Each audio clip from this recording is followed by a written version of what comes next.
Hello, everyone out there. So I just received my copy today of the Old Hunters Future Press Guide, and I thought it might be interesting to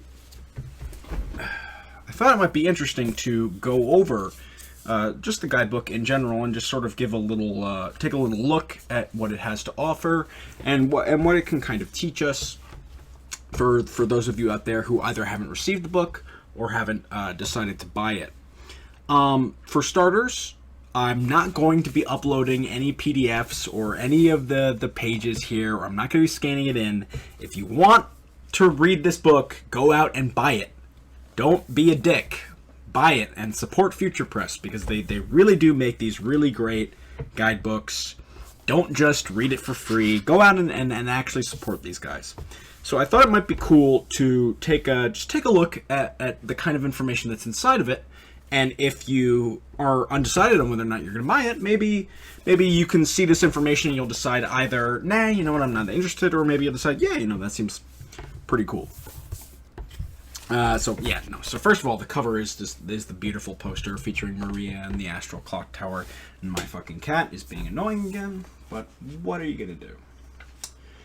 So it starts out basically by giving us a look at what's changed since the first guide came out, because after the first guide came out, there were quite a few patches to the game that changed it a bit. So for starters, people who are interested in like chalice farming for like blood shrinks and that sort of stuff, there is a cool little chart. I don't know. Let me see how well you guys can see this. Yeah, you can see it pretty cool. You can see it okay. So there is like a chart here that shows you all of the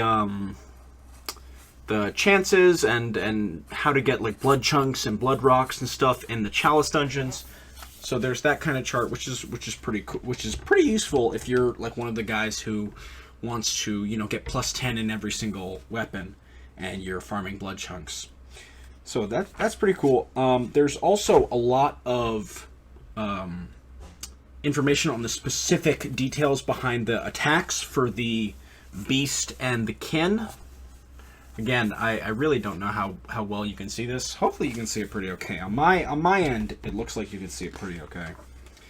This is still the first chapter, and they're basically just going over stuff that they didn't include in the previous guide. For you hardcore PvP bros, it's got this pretty cool frame data for like all of the attacks. Let me see how well you guys can see this, if like it's in this position. Like right there. Like right there. That's good. Yeah, you can see that it has, so if you're like hardcore into power gaming or into PvP and that stuff, you can see frame data for like every single attack on every single weapon, which is pretty neat. And okay, and that's pretty much chapter 1. Chapter 2 is just like your standard guidebook shit. Like you'll find this in every single Prima strategy guide. You'll find like, you know, maps and tips on where to go next, etc., etc. That's the boring stuff. Let's be honest. Let's be real for a second. That's the boring stuff. Nobody cares about that shit. It's like, oh, this is a map of where to go in the fishing hamlet. Where all the items are. Nobody cares about that shit. Let's see. That's chapter 2. Blah blah blah. Chapter 3 is the bestiary. That's the good. This is where we start getting into the good shit. It starts out with this cool little section on all the enemies we encounter in the DLC, and I've actually got it up now so I can see what you guys see. It just has this little section on all the enemies in the DLC we encounter that were in the game previously, and so it gives a little rundown on them. And then it starts talking about the new enemies. The enemy names are not really revealing at all in terms of lore significance. If you're subscribed to my channel, you're probably subscribed for lore reasons. There's not a lot of lore revelation in the guidebook. But we will get into that stuff in a little bit. But as far as enemy names go, there's not much. You know, we learned that that the patients in the clock tower are called the clock tower patients. There you go. It's very Demon Souls-y in that, like, the black skeletons with red eyes were called red-eyed black skeletons. But, you know, there's nothing wrong with that. Let's see. Oh, and the fishmen are just called fishmen. Yeah, they're just called fishmen. There you go. Something interesting, though, about the fishmen is that apparently they're not kin, because they don't receive a damage bonus against kin of the cosmos. So it does kind of raise a question as to what the parasites are, because presumably these beings, these fishmen, are the parasites that have taken over human beings. So, you know, it does raise these questions, you know, are these parasites, because they are so intertwined with the Great One Cause, does it really ascend human beings into kin, or are they like another just a subspecies of Great One? It's kind of interesting to think about. Let's see, what else do we have? So in the section Strong Enemies, so this is for the big enemies, we do get the name of those big tentacled bros, and they are actually called Nightmare Executioners, which does lead me to the conclusion that these guys were at least they were some of the executioners who slaughtered the Vile Bloods and were so drunk with bloodlust during that process. It raises the question because, you know, Logarius is noticeably like a giant, and these executioners are giants. So it does raise the question as to whether or not all of the executioners were giants, or except we find the executioner garb, and Alfred is wearing it, and it looks like it was designed for normal-sized humans to wear. So were some of them giants? Were all of them giants? That's not really so clear, but it definitely looks like these bros, these Nightmare Executioners, which you can see, yeah, right there. These guys were definitely involved in fucking up the Vile Bloods. Let's see what else we have in the bestiary section. Oh, we also get to take a look at some of the NPC Hunters. Most of them, there's not much. It does label the Gatling gun guy as Juro's disciple, which just confirmed that he was that he is the titular Jura's companion referenced in the Gatling canon. Not titular. That he's the companion that the Gatling canon is talking about, which wasn't really speculative. Unfortunately, we don't get an actual name for the Bestial Hunter. He's just called Bestial Hunter. I've seen a lot of people suggest that this guy might be Gilbert, and that Gilbert's mind has been brought to the Hunter's nightmare after he dies. There's two problems with that. The first problem is that he drops the firing hammer badge, which the timeline really doesn't fit to explain why Gilbert would have this badge.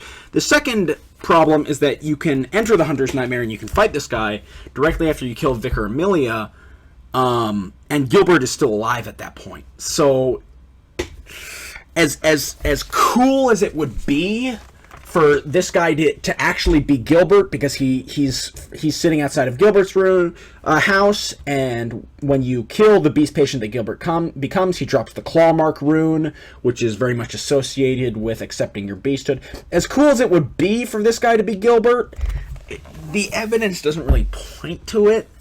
You know, I think that would be really cool, but doesn't seem to be the case. There's also obviously the boss information. There's no real, not much to learn there, other than what's cool about the boss information here is that you can learn a lot of the gaps in their defenses, where you can learn how to or where exactly you can stagger them, which is super important for bosses like the Orphan of Kaz. You know, you can learn, you know, it has some advice as to where you can find gaps in their defenses, where you can slip around and charge attack his back to get some extra damage in. Which, you know, if you're having trouble with it, like on New Game Plus 7, like if you're like me, you played the DLC the first time on New Game Plus 7, And so, if you're having some trouble with that, it could be pretty helpful.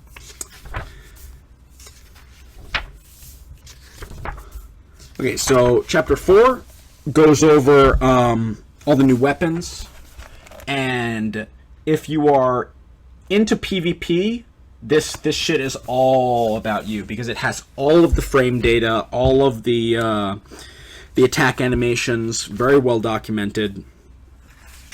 It has a section for every weapon on gem advice, where it tells you what kinds of gems work best for each weapon.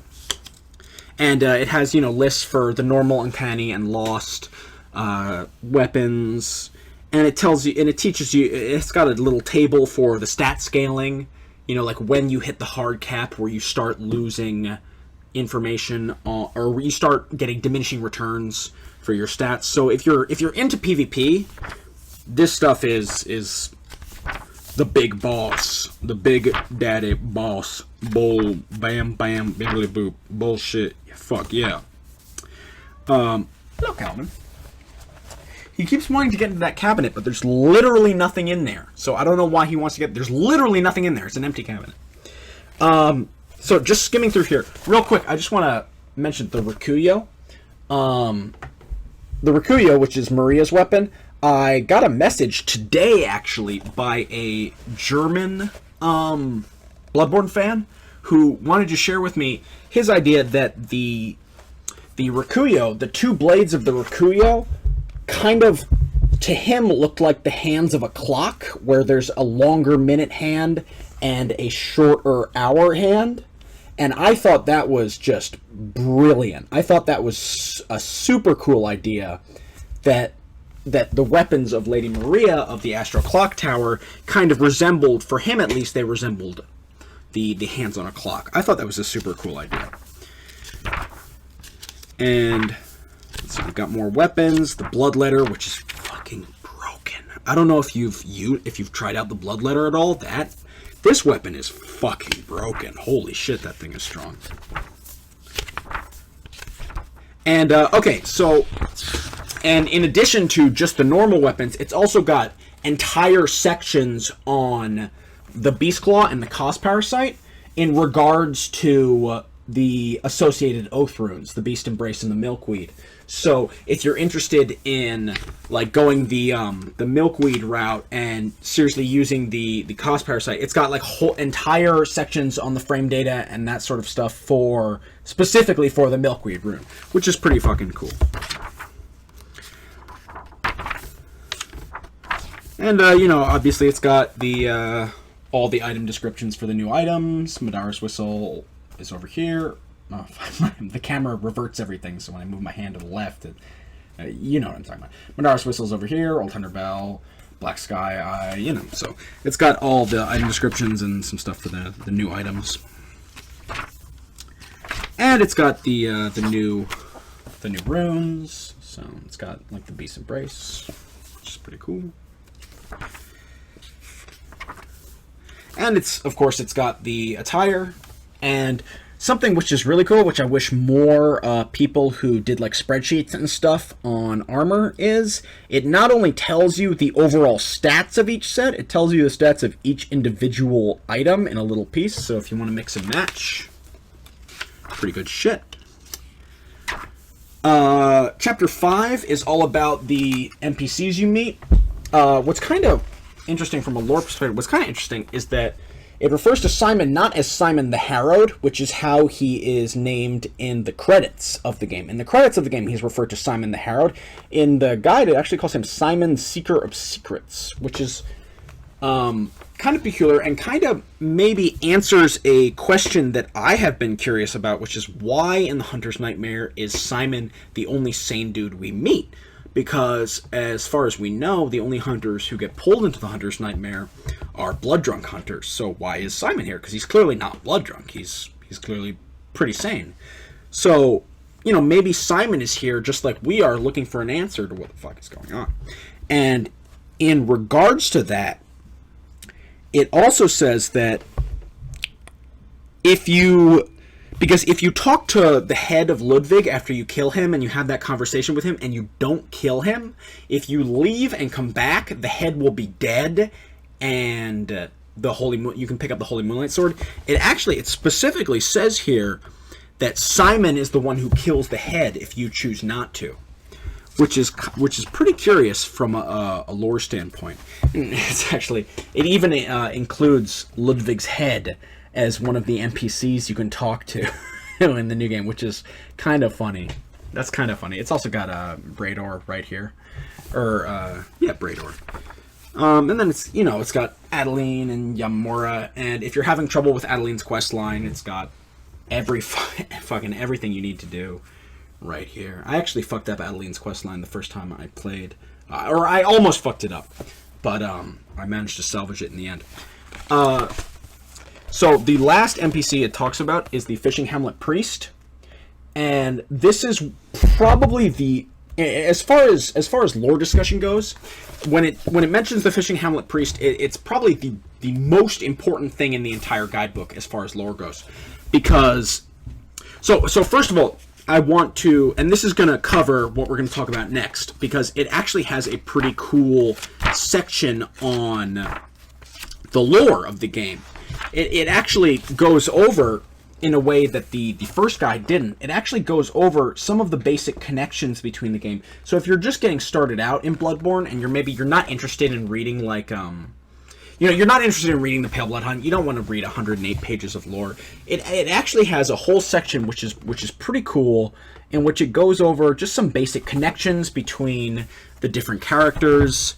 It provides references to all the items that it talks about in regards to the different characters and all the dialogue it talks about.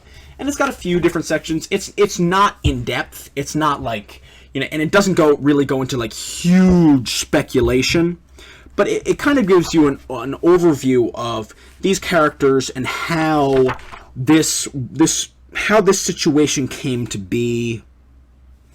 And so it's pretty cool. It goes over Bergenworth, the Healing Church. It goes over some of the first hunters. It goes over a little bit into Gehrman and Eileen and Jura, and it goes over a little bit about the beginning of Yharnamite. So if you just finished Bloodborne, or if you're just starting like your journey into delving into Bloodborne's lore, it's a pretty cool topic, because it goes over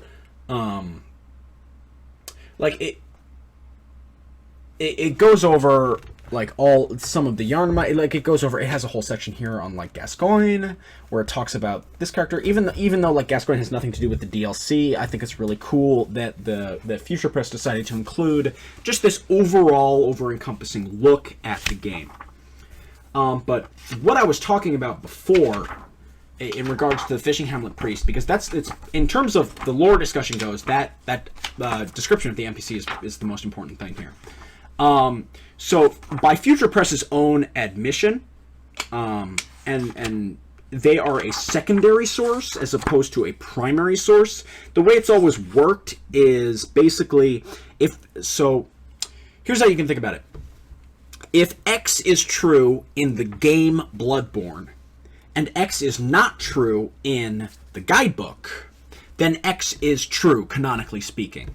What that basically means is that if something in this guidebook contradicts or sort of changes your way of looking at Bloodborne, or maybe there's information in here that you don't feel works overall with the story of Bloodborne, you should take the game first and the guidebook second. A lot of people have asked me why I don't use the item description from patch 1.0 of the Court of the Eye that's found in the old abandoned workshop, and why I don't reference it, because it explicitly states that a child of the Vilebloods was used. That's the reason, is because it's not in the game anymore. It's in the guide, but the game overrules it. It's not clear if it's cut. It's not clear if it's meant to be interpreted that way. And what matters most is what's in the game. And while this is not, it's not fan fiction, and the guys who wrote this guidebook did have input from Future Press, at the end of the day, what's in the game is that's what's true about Bloodborne, and what's in the guide is sort of a looser overall explanation of Bloodborne. So And that all brings me back towards the fishing Hamlet priest, which I lost my place, so just give me 2 seconds to go back to that. Okay, so the fishing Hamlet priest, this is the guy who, when we first run into the fishing Hamlet, we hear him muttering about Bergenworth, and, you know, he's like, blasphemous murders, blood-crazed fiends, atonement for the wretches by the wrath of Mother Gods. You know, that dude. And, so let me just read out the description for the fishing Hamlet priest for you. A priest of the fishing Hamlet and survivor of a raid by the Hunters long ago. The raid left many of the Hamlet's residents and their guardian great one cause dead. And that is what those 2 sentences, I'm going to repeat them real quick. If you weren't paying attention, pay attention, because this is, if you're going to listen to anything in this video in terms of lore significance, this is what's important. A priest of the fishing Hamlet and survivor of a raid by the Hunters long ago. And then this sentence, forget that last sentence. This is the important sentence. The raid left many of the Hamlet's residents and their guardian great one cause dead. So I'm going to go ahead and put the guidebook down for just 2 seconds, just so we can talk about that, and then I'm going to bring this guidebook back. So what that seems to imply is that the Hunters killed Kos. Now, if you are familiar at all with my work, you'll know that this was my original theory. My original interpretation of the Old Hunters was that it was the Bergenworth scholars, and specifically Gehrman and Maria in particular, who murdered Kos, and that they had committed deicide, the murder of a god, which is the greatest sin imaginable. There is in our concept of doing something wrong, there is no greater possible sin than deicide. But that was my original theory, and I have since reversed that position. My current position is that Kos was killed by the inhabitants of the fishing hamlet, and then Bergenworth came to investigate after the residents of the fishing hamlet murdered Kos. So, Bergenworth investigated the murder of Kos, seems to directly contradict the statement of the raid by Bergenworth left Kos dead. However, and I'm already regretting putting that down, because I really want to have every word be exact. So I'm already regretting putting that away. So just give me 2 seconds. I'm just going to go back to it, because fuck you, I do what I want. You can wait. You're going to wait anyway, you little bitch. Sorry, that was rude. I've had a little bit to drink, so I've had a lot to drink.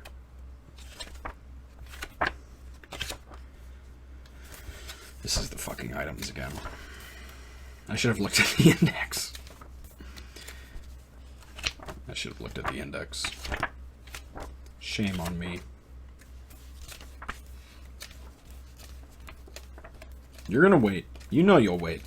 You'll wait as long as I fucking want. I could leave this room right now for like 15 minutes. You'd be there.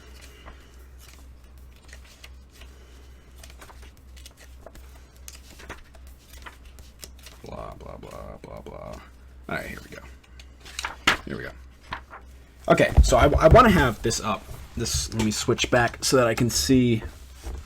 Okay.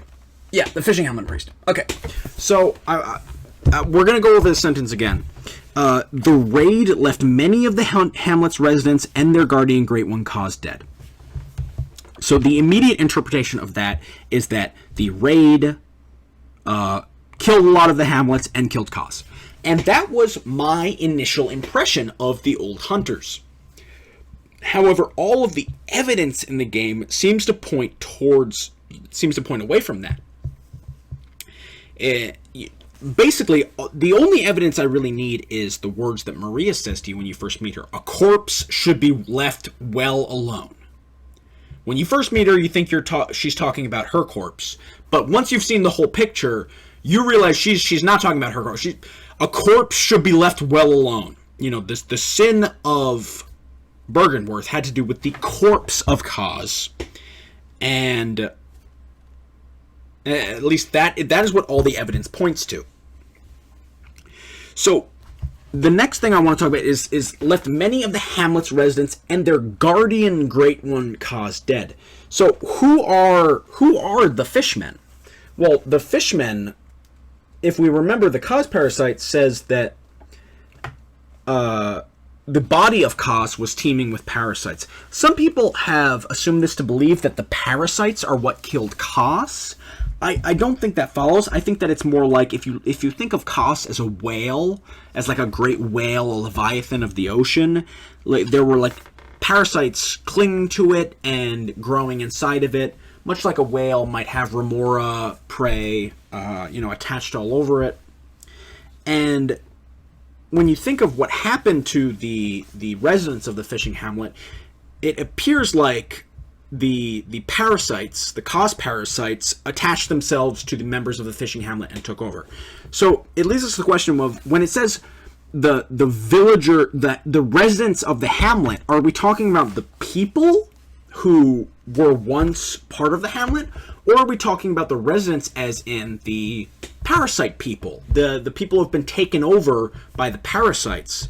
Because the fact that it says the guardian great one Kaz dead is curious. Does it mean that the people of the hamlet revered Kaz as a god? Which seems very doubtful. They were very clearly a whaling town. There's big old bottles of oil everywhere. They hurl harpoons. They use the large anchors, some of them, and they have fleets of ships. So it seems odd that the people might have the great one Kaz revered. Or is it that the parasites revered the great one Kaz? And that makes more sense to me. So when you refer, and you will notice that it doesn't specifically say that the hunters killed Kaz. It's kind of a wishy-washy statement, because it seems to imply that the hunters killed Kaz, but it doesn't say it explicitly. It just basically, what it says is some shit went down at this fishing hamlet, and when it was over, there were a shit ton of villagers dead, and Kaz was dead. So it doesn't seem to contradict theories that Kaz died before Byrgenwerth came. It can absolutely be used as support for theories that it was Byrgenwerth who killed Kaz, but it doesn't seem to be like some kind of smoking gun that makes one theory better than the other. It looks like both theories, either that Byrgenwerth were the ones who killed Kaz or Byrgenwerth discovered the corpse of Kaz, it looks like both theories are still valid. And that's what I want to talk about in the Fishing Hamlet Brief, because that one sentence, in terms of lore significance, is probably the most important thing in this entire book. So what were we talking about before I went off on that tangent?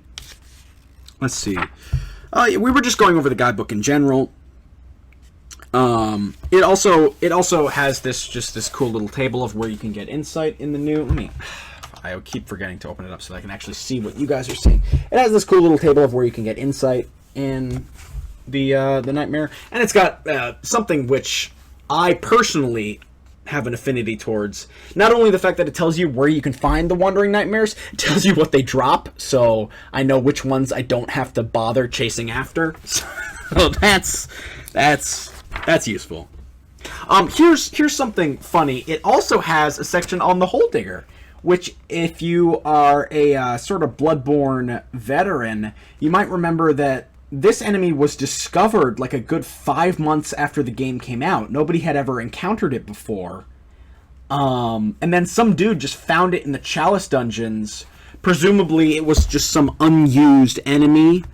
Like it was an enemy that was just cut from the ending game, but the data for it was still in the game, so it could appear in the randomized Chalice dungeons. So that's pretty cool. It does have like sort of as a last minute thought, it's like, well, it looks like some of the data for this enemy was left in the game, so we're just gonna go over it.